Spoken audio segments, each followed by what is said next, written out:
yes, I pose. Best thing in the world. No charge for anybody else in brown skin girl. Welcome back to the Melanin Moms podcast, where we make women feel heard and seen so that you know that you are not alone. This is episode 3, and we are talking about pregnancy. But before we get into that, Kayla, how are you feeling today? Today, I'm feeling like a 9. A 9? Yeah. I can tell. I think I'm feeling like a 7. 7. Yeah. Ooh. Today's affirmation of the week is I am strong. I am strong. We are strong. Cheers to a successful episode. Yes. Mama K is selling happy tummy teas, hibiscus tea, watermelon juice. You just let me know what you like. A little promo. Go ahead and promote your stuff, girl. Kayla, how old were you when you found out, and what were your symptoms? Like, how did you know? That's really funny. I was 23 years old when I had found out. I found out in December. And the only symptoms that I had was my boobs felt heavier than normal. Yeah. Like I could feel my boobs. If you're an itty bitty titty girl, then that was really surreal to me to finally feel them. Another symptom was I was 5 days late when I found out. So I was like, wait, I'm late and I'm not cranky and crampy. So let me go take a test. And the day I found out, I started my job. It was the first day of my job. Oh, no. And I found out in the Dunkin' Donuts bathroom on my lunch break. That just seems really stressful. I don't know. It was my first day on this job, and I was excited, but I was even more excited about finding out I was pregnant. I mean, the rest of my day was just like, when did you find out? Like, how old were you? And tell me when you found out, like, what went down. Okay, so I remember I was 19 years old. I didn't know right away that I was pregnant. I just felt like something was off because I did miss my period as well. I think I was like a week late. I was feeling cramping and my boobs felt really full, which is not a normal symptom of my periods. Like normally when I get my periods, I just have like cramps and stuff, but my boobs never were affected. So I knew something wasn't right. And so I was in the bathroom just plotting in my head, and I was on the phone with Dante at the time, and I think he was doing like an overnight shift at Target, and he was on his break.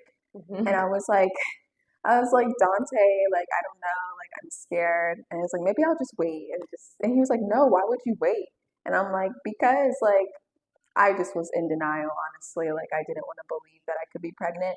And then Dante was like, no, just do it. Just take the test. So I was like, fine. So I gave in, I took the test, and it was positive. And I was freaking out. I feel like he was a little bit more calm. I don't know if he was just in shock or if maybe he was just kind of like tired from work. Like it wasn't overnight shifts. So maybe he was just like, whatever. We'll talk about it tomorrow. Finding out your first time you're pregnant to finding out you're pregnant for the second time, did you notice anything different? Well, I think when I was pregnant with Carter, I had no symptoms except for a missed period. I think I might have had some spotting, which I didn't have with my first. So I knew that was a little bit weird, but something just told me to take a test, and I took the test in the bathroom again. At that time, I think Dante was in town, if I'm not mistaken. And so I just kind of showed him it, and I was like, yeah, I'm pregnant. You just like toss it at him. Yeah, just launch it at him, like, look what you did.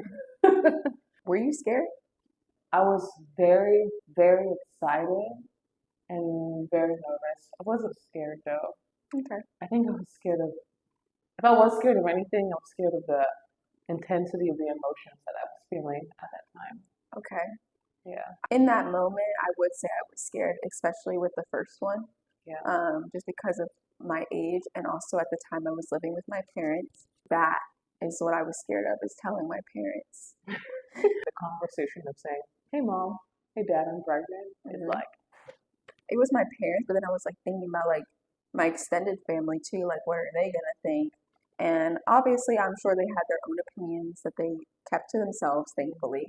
When I told my mom, she was actually really chill about it. Like, I think she already knew before I even said anything, because prior to me telling her, I kept asking her like, hey, do you know any doctors around?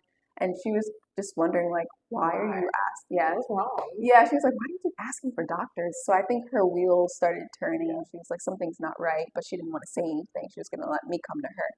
And I'm literally at the edge of the door, like, I do not want to go in because I don't know if she's going to launch something at me. I don't know if she's going to scream at me. I'm literally so scared. This is the door. This is my door.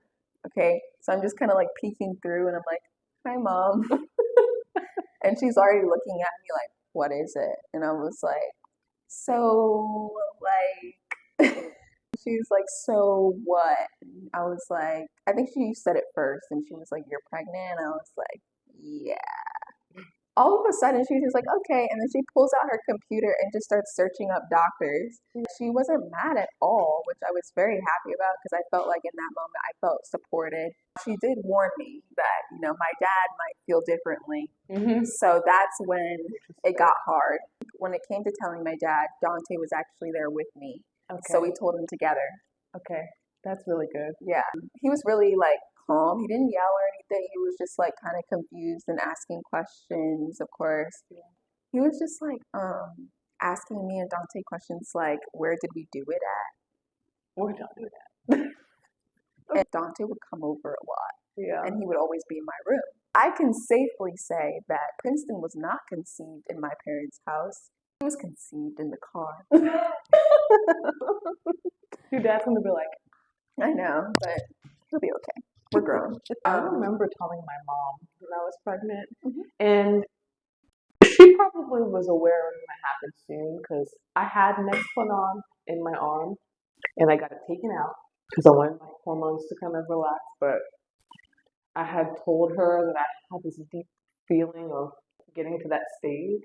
I just kind of felt like the baby fever. Yeah. It was very bad. And I told her over FaceTime. I did record it. Life is about to change. Yeah. But it felt like so good. I was so excited. I was like in awe that there was a life inside of me. So you were more fascinated. I was so fascinated by it. The mental changes, everything. It was so awe-inspiring. I was telling my little sisters about it, and they were excited to see how tiny he was. She was like, oh, okay. So now what? I was like, yeah, now what? Did you have any symptoms in the first trimester? Yeah. I worked in an Ethiopian restaurant around this time, and I usually love injera, which is like a bread. Sounds good. It's really good. If you like flavorful, zesty foods, I recommend Ethiopian food. Okay. But there's injera with like lentils, and I usually love them, but I could not stand it. And I did feel nauseous a lot, so I ate a lot of crackers, and I would have the most vivid dreams. Like my dreams were so vivid, it was like I was going to a movie. So when I'd go to sleep, I'm like, let me get my popcorn because I want to know what's going on in my head. Wow. And I'd wake up and be like, I want French toast for breakfast. That sounds good. I crave sweets unlike anyone else. Did you have any sweet or salty cravings? You know what's crazy? I had no sweet or salty cravings with Princeton. I only ate eggs. I had an egg obsession. Like, I had to have eggs, like breakfast, lunch, and dinner. And you know what's crazy now? Princeton is allergic to eggs, like really bad. You just didn't know. So I think to this day, I feel like I gave him the allergy because I used to eat so much when I was pregnant with him. Yeah. The first one, the whole first trimester kind of flew by because I feel like the majority of it I didn't know. And by the time I got to the doctor, I was already like 3 months. What? Yeah. I want to say I was already 3 months. Don't quote me on that, but I'm pretty sure I was 12 weeks. If not, at least 8 weeks. Okay. Yeah, with Carter, I was extremely tired. There was one time I did feel like nauseous and ended up like throwing up, but the greasy food I had the night before, I woke up and I just felt terrible. Yeah. Any weird things that happened to you in your first trimester? Yeah. Yeah. The feeling that you have when you're brushing your teeth while you're pregnant in your first trimester is just so unsettling. And water. Like, drinking water was so nauseating for me. It was so weird.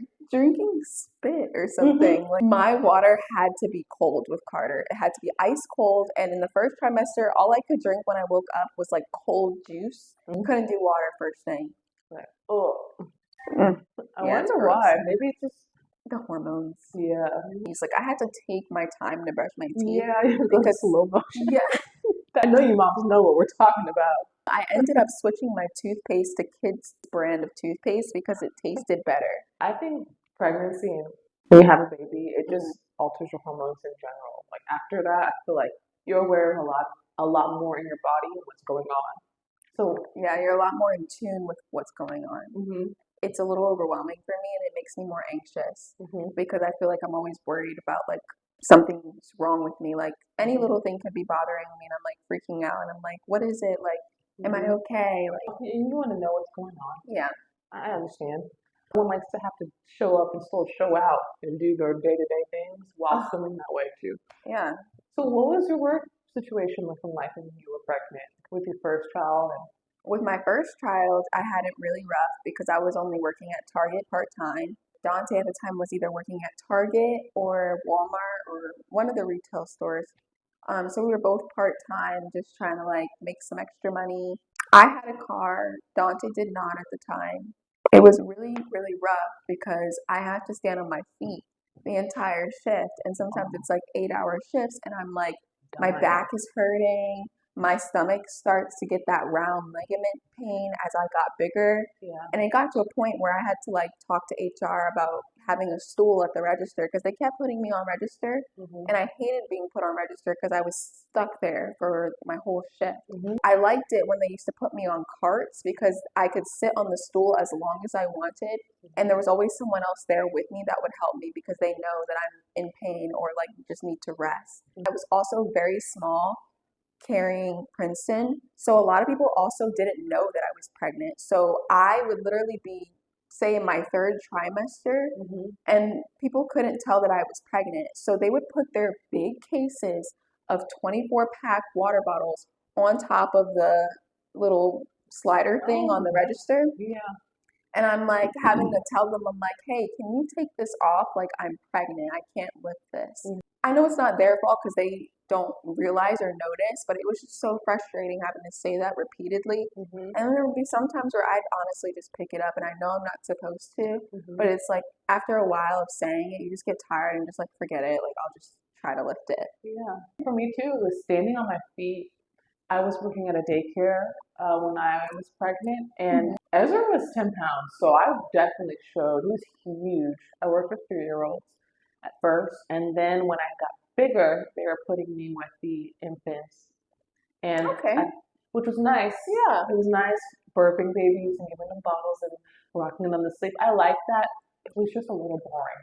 It was a little boring. But it's also good practice. It was really good practice, but it was nice to sit with babies. Were the babies formula fed? Is that why? Most of them were, but they had bottles. If they were nursing, they had bottles of milk. Okay, that's good. Now, when I was getting bigger, I was in finally the toddlers. So I'm working with 1 and 2-year-olds, and that was where I struggled. Mealtime cleanup was crazy. If they had beans and rice, they're all on the floor, or moving the tables and cleaning the floor, wiping it down, picking up little kids to wash their hands. It was starting to become hard for me too. And I did have to have conversations with my manager to let them know that it was really hard. It was becoming more difficult for me to function in a room and be productive and proactive as a teacher with all these little kids while being pregnant with my son who was 10 pounds. They were like, well, there's not really much we can do because, your roles require this. But, if you need breaks, let us know and you can go get a snack. One thing for me was I would get super nauseous if I did not eat. Me too. So I had to eat, I had to have something to eat. If I didn't, every hour? Every hour I needed to be eating something. Me too. I could never let myself get hungry, to be honest. I actually had to have a conversation with my management too. I remember this one manager, she pulled me aside and she was literally questioning me because I was going to the bathroom a lot, was like, I guess, taking more breaks than I guess she would have liked me to. And I literally ended up crying in front of her because I'm pregnant.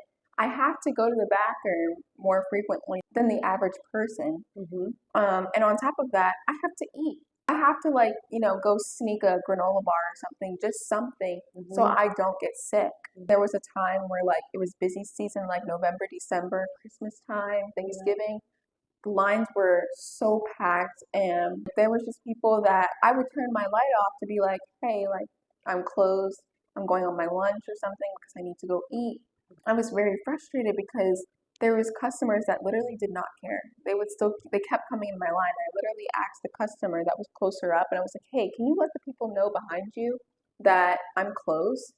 And she let them know, and they continued to stand there. And then she looked back at me and she was like, I'm sorry, I told them. It's just really frustrating because I feel like there's a lot of people out there that don't understand the Yeah. life of a pregnant woman.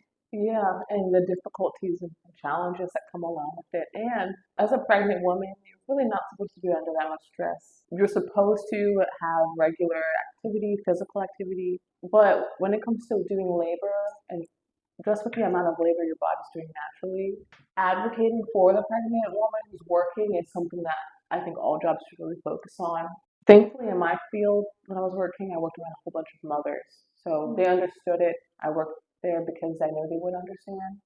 See, that's nice. Like in my setting, it's like too bad. Like take care of the customer. Yeah, it puts you in a difficult position because these jobs are providing you with money that are supporting your future, but like the market of jobs can be hard for you to feel comfortable enough to say, you know what, I don't want to put up with this while I'm pregnant with my baby. I'm going to leave this job and find something that's more supportive of me in this position that also supports me financially.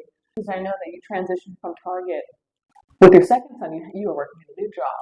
Yeah, with my second son, by the time I got pregnant with him, it had been maybe like 2 years or close to 2 years since having Princeton, and my life has completely changed since then. I was able to secure a work from home job that is super flexible. I love my company. Like they're so big on mental health and taking care of yourself, taking time for yourself. And my job gave me almost 6 months of maternity leave once I had my child. That is amazing. Yeah. And I know a lot of women don't have that opportunity. So I was extremely grateful and blessed to be in that position, especially because my first pregnancy was so rough. I was so happy to be able to actually relax and be home and be able to take care of myself a lot better. And in turn, I feel like that made my pregnancy so much easier with Carter than it was with Princeton, because Princeton I ended up having early, and I do think it was due to the stress. How early was Princeton? He was born a month early than he was supposed to be born, I think August 22nd, and then he ended up being born in July. In July. So, Okay. I would love to hear about when you felt that second trimester glow. Did you feel that? it's so sad to say, but with my first pregnancy, a lot of it is a blur. Like those glows and those small moments, and even after he was born, I had a really hard time. So a lot of that is almost like, how you go through trauma and it's like you don't remember, like you block out certain things. That's how it feels. It almost feels like a dream. Wow. Versus Carter, I feel like I remember everything. Yeah. I feel like that says a lot about the difference of the two, which it's so sad. I have so many questions now. Yeah. Because the amount of impact that has on the baby is so big. Mothers who are becoming pregnant for the first time, like they are stressed out. I'm glad to hear that with Carter, you felt more secure, so you were able to kind of rest more and feel more comfortable in the transition of growing the family. Yeah. Because for the sake of the babies, it's really essential for mothers to have support as they go through these transitions. So even with your job, there should be work that's available for all mothers that allows for them to still make money to support their lifestyle, but also doesn't rely so much on hard labor that it doesn't focus on emotional and your mental well-being. I was high risk with both my pregnancies, so that also helped in my second job or second pregnancy. Did you gain a lot of weight? I was all belly baby, and I had a big belly. I think the biggest I've ever been is 175, and I may have been 172, 179 between that time with Ezra. Okay. Literally all belly. The week after, obviously I didn't snap back immediately, but it takes time. I swelled up immediately. But How about you? Because you said you were carrying pretty small. With Princeton, that's the one thing I do remember. I was 135 pounds, Mm-hmm. and that was when I was in my third trimester. Mm. So I was pretty tiny, and I was also maybe about the same size with Carter too. I feel like I poked out more with Carter though, so I might Mm. have been a slight bit heavier in the stomach, but I Mm. had more weight in my face and my Mm. butt and everything kind of blew up. Mm-hmm. And then with Ooh. Carter, unfortunately, the opposite happened. I was all belly, but I didn't like my butt didn't get any bigger. Like, and then after I had Carter, everything obviously slimmed down. Like, I have no butt now. I'm practically flat chested. I am probably the thinnest I've ever been right now. I'm typically pretty like thick, but it's because we're nursing. I feel like the It baby is is, just like everything. yeah. I really think pregnancy is so beautiful, and I remember thinking, I'm like, I'm not going to be pregnant forever. You're only pregnant for 9 months, and then the baby passes, and it's a whole nother experience. But like that process of growing something in your belly is so sacred. I think it's cool. So I'm gonna ask you now, like, how did you like do self care? What does that look like for you? That's really important, especially because women go through so much, so many different hormone changes. With my first child, having a cup of tea every night. Ooh. It might be something small, but it worked. It helped calm my nerves and my anxiety and my stress before bed. So I would always have a cup of either green tea or my coworker at the time had put me onto lavender tea for my anxiety, Mhm. and that really helped. With my second child, I would say more so like stretching, Stretching. taking walks. Like I So loved going outside and just getting fresh air. It just helped relax me. for me, self care looks like I'm gonna go take a bath right now. I love baths. It's so soothing. It just takes all the pressure off of your back and of everything, and just I felt like I could just melt into the tub. My partner, he would like to work out, so every once in a while I'd come out there and be a cheerleader and do my Yeah. stretches and things, doing my hair and like Mhm. just adorning myself, When you feel good, you look good. When you look good, you feel good. and you do good. And you do good. Yeah. Probably the most relaxed you'll ever be is when you're pregnant with your first child. Yeah, after that, good luck. Mommy, mommy. Ezra calls me Kayla now. So that's another thing. Like, Kayla, sit down. I'm like, what? Princeton does that too now. He'll be like, Corey, Corey. I'm like, don't call me that. I'm your mother. Yeah. At least he knows my name. If something Yeah. bad happened, like, what's your mom's name? My mom's name's Kayla. Yeah. Did you take prenatals?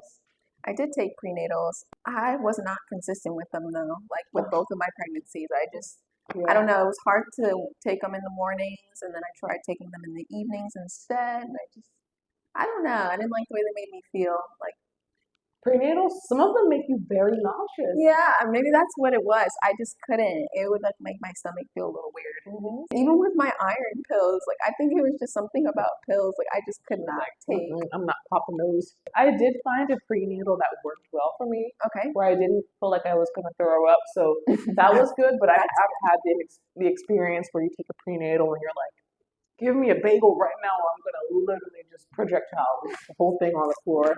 Like, what was this even worth anyway? I know. But it is so necessary to take prenatals because this baby is pulling vitamins and minerals from your bones and your teeth.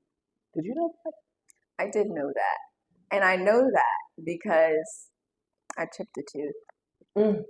I was so hungry. And it wasn't, Not on a bone. no, it wasn't even a bone, Kayla. It was a fork.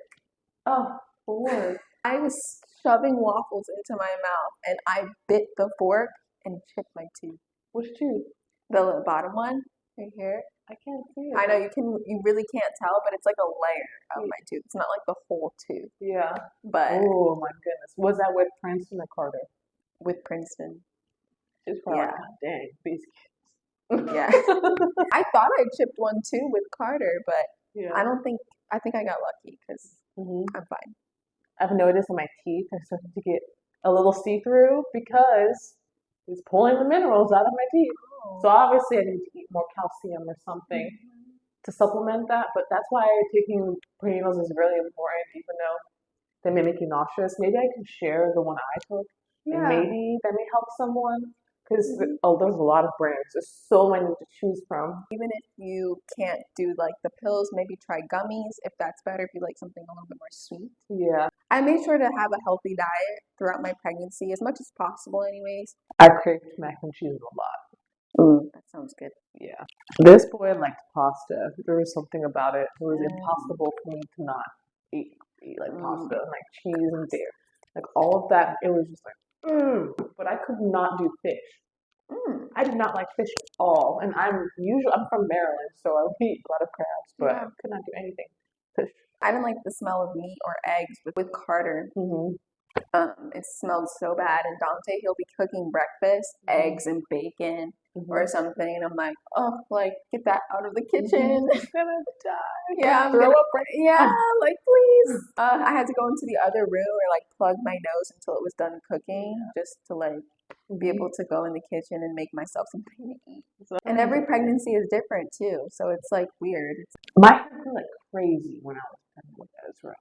Like Okay. it grew crazy. I had a short haircut, and when I had him, my hair was like long. My hair Oh grew wow, so much. My hair fell out after. I'm sorry. It wasn't until after for both of my pregnancies that I started losing hair, Mm-hmm. so that was fun. Where are my edges? I have a picture of like 2 bald spots right here because I got braids done Mm-hmm. too soon after giving birth. And so that tension mixed with just like the postpartum hormones and hair loss and everything It just ripped it right out. ripped it right out. I was literally taking out clumps of my hair when I was like unbraiding my hair. I was in tears. I was crying to Dante. I was like, my hair. And even now, like it's grown back in, but it's still not like long or anything. It's like just still like new growth. And you know, my wedding's coming up, Mm-hmm. and I'm like, I had a certain hairstyle in mind that now I feel like I might not be able to do because my edges, Where are my edges? they're gone. I'm just like, what am I supposed to do? Like, I don't want to walk down the aisle bald. Like, Bald. oh, there's a spot there. There's a spot there. I remember pulling my hair back to a ponytail and just like he's like, "Ding," and I'm like, oh my god, I have to use gel. I gotta slick my hair down now because it looks like I'm Yeah. like Angelica or something from the Rugrats. Like, Third trimester, did you feel super tired? Or were you just ready to get the baby out? Like, what were your feelings in that third trimester, knowing that you're about to give birth? super excited. I didn't do a baby shower. I did like a woman's mother ceremony. Oh, So I got all of my important mother figures, and we all had a dinner on a cruise, and it was more to honor and recognize that I was transitioning into being a mother. Around that time, I was pretty big. I'm like big. People are like, dang, you're like huge. I was totally tired. I was uncomfortable. This is the point in my life when a pregnancy pillow saved me. ooh, yes, I love a good pregnancy pillow. Dante hated it, but it was very much needed. It was needed, and you know what? It took up an extra space in the bed for what it needed to. Like it was, I was like, should I put this in the bed? Like, no, it's gonna be. You know what? After 3 days of not sleeping Forget all night, your spouse in that moment. You need comfort. I was getting lightning crotch. Have you heard of that? Where Zeus is just Yes, like a zing. a A zing. zing. Yeah, and you're sleeping on it for a while, you really get pain. So that pregnancy pillow between your knees on your back is just so necessary. And that's why doing like even like pelvic exercises really helps prepare you for labor. And I even did like a little program thing where this lady came over and she actually like had her table out and stuff in my home and she did stretches with me. That's really good. It was really, really nice and called Painless Pregnancy. I have Yeah. emails from them. Yes, painless pregnancy. And I was very sore the next day because I had never done those exercises before and it was definitely a lot on my pelvic floor, but it was very much needed. So New mothers, first time, they don't know what positions they need to do to help release tension. So that's really insightful and helpful. yeah. And that just shows how it's beneficial to have someone to be there guiding you. through those kind of stretches. Like there's so much resources for women who are pregnant that will help prepare them for this new life. Churches, there are clinics that will give you free diapers. There are so much resources for mothers. It's just about doing the research and seeing what's out there. I wasn't planning on giving birth to him at the hospital that my doctor had been at because I didn't like my doctor that much. So I was really anxious about the process. Having a doula or someone to work with you would have been really helpful for me. And that's another thing. When you're finding those resources, it's also really good to make sure you find the right doctor that's best suited for you. For me, I really wanted an African American female doctor, someone like me that can advocate for me. The doctor I had with Carter, I absolutely loved because I could relate to her. She was kind of like an auntie to me. And she was just very, very loving and helpful throughout the entire pregnancy process and made me feel very safe in whatever decision I made. It would have totally gave me more confidence in the process, and I think I would have went with it if I had trusted my doctor, but I didn't. And so many resources out there for you to not feel overwhelmed, but to look for people who can advocate for you and help you get those resources together. Seriously, coming up with a game plan is so essential, and it can make you feel so much more comfortable during the process. You know, when I go through that process again, I now know what resources I'd like to be available for me, and so I'm just gonna put this out there. For any mom going through any phase of pregnancy, we know it's hard, but you're gonna get through it. Yeah, you are. You have no choice. We understand how hard it is, how hard it can be, how hard it's gonna continue to be until you're no longer pregnant. And even then, good luck. Good luck. If you don't like coffee, you may need to like it. Yes, give in to your pregnancy cravings. Yeah, entertain them and Entertain them. and enjoy it too. And you have the cravings, and it's literally your body telling you what you need. It is. So honor it and respect it. And if your body says, "Go grab me some lemon water," or "I don't want that burger," please put that burger to the side. Go get some Takis and dip it in soda. And oh my God, Takis. Takis. I had a thing for jalapenos. I don't know, but go get yourself some popcorn and some jalapenos. Because you're only going to be pregnant in the moment. And so why not? Until next time. I want to share that Amazon can do a registry on it. You were mentioning Target. Yes, Target is a good one. When you sign up as a registry, you can go in and just be like, hey, I have a baby registry, and they'll actually give you a bag full of goodies for your baby, and even for yourself as a mom. They'll give you like nursing pads, bottles, wipes, diapers, like all the essentials, something to get you started.